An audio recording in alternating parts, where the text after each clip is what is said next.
And we're back here on the GSMC Baseball Podcast, bringing you our fourth segment, which is going to talk about the Rickwood game in Alabama yesterday, the Cardinals versus the Giants, and let's get into it.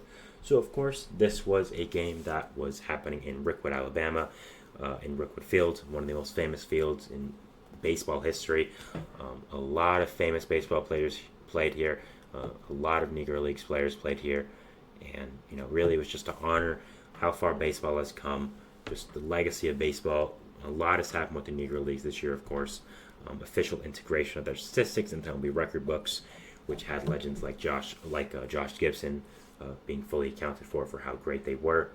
And just was a very, very exciting year for the Negro Leagues in MLB. And just with how much exposure they've given them, I think it's just been a great thing for baseball, showing newer fans of the game, the history of it, and just how important it has played in just the history of baseball. I have been to the Negro Leagues Hall of Fame museum, I should say more, in Kansas City. It was great, and taught me a lot that I didn't know. So I've been interested in this league for a long time, and just so many great baseball players played here, and it was a very exciting time when they announced this Rickwood game. I thought these two teams they picked were really great, the Giants and the Cardinals. And so let's go over the game, and then we'll talk about the game, and then the importance of it as well. So the scoring would open up in the bottom of the first by the St. Louis Cardinals with a Nolan Gorman sacrifice fly, scoring Mason Wynn. Then Brendan Donovan in the bottom of the first, for the Cardinals, would add on, hitting a two-run home run, his seventh of the year, to make it 3-0 Cardinals. So really nice job by them to start off the game like that, and really nice job to get the scoring going like that for the team. Top of the third, though, Heliot Ramos would end up tying the game for the Giants, hitting his 10th home run of the year, making it 3-3. Ramos has been one of the biggest bright spots for this Giants team. Has been really, really great. I should have mentioned him in my portion about the Giants. My power rankings has been one of the biggest surprises all year. Was a top prospect a few times, but never really put it all together when he did come out to the major leagues, but has done a really, really fantastic job this year, and has been a really great addition for this Giants team, hitting a big home run here in the top of the third for the Giants and tying up the game for them. Really nice job by them to not lay down and give up after that home run by St. Louis, and ended up tying the game here 3-3. After that, we would have in the bottom of the third a Nolan Gorman sacrifice fly to Ramos to make it 4-3 St. Louis, and then a wild pitch by Randy Rodriguez would end up giving St. Louis more insurance runs, making it 5-3 then. So that was a good job there, scoring more runs. Bottom of the fifth, Brendan Donovan again would come in clutching an RBI single to make it 6-3 St. Louis, and give them a 3-run cushion here. Let me do that to the camera. There we go. After that, the Giants would not just slow down.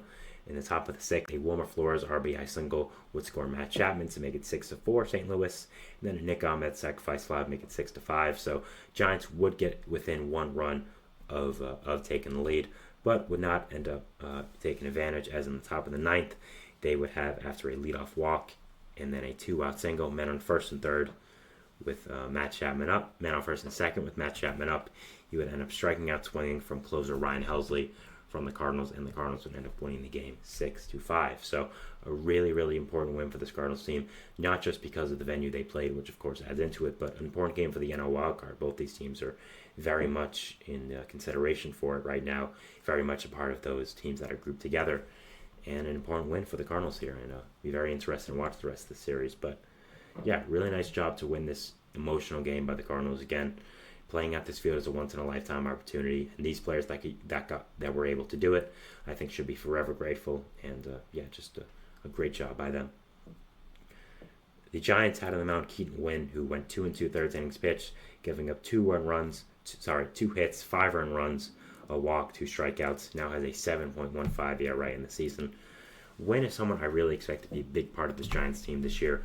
I thought he had a ton of talent, and had one of the best pitches in baseball with his changeup, but unfortunately has really not lived up to it so far, and has been a big disappointment for this Giants team, and is definitely someone who has not been as good as I expected to be. After that, the Cardinals had on the mound Andre Pallant, who went 5 1/3 innings pitched, giving up 7 hits, 5 earned runs, 3 walks, and 5 strikeouts. He wasn't actually the starter, I believe. He was more of a bulk guy, but still was very solid, and ended up pitching very well.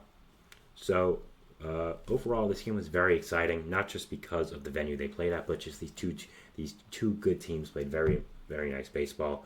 And yeah, it was really great. So I think this game, again, means a lot more than the score. It means a lot for baseball. Again, I think MLB and Rob Manfred have done a fantastic job putting more importance on the Negro Leagues and the history of baseball. And I think this event was just another one that gave more importance of the history of baseball to fans. And yeah, just a fantastic job of the venue by Manfred. I think it was really, really great.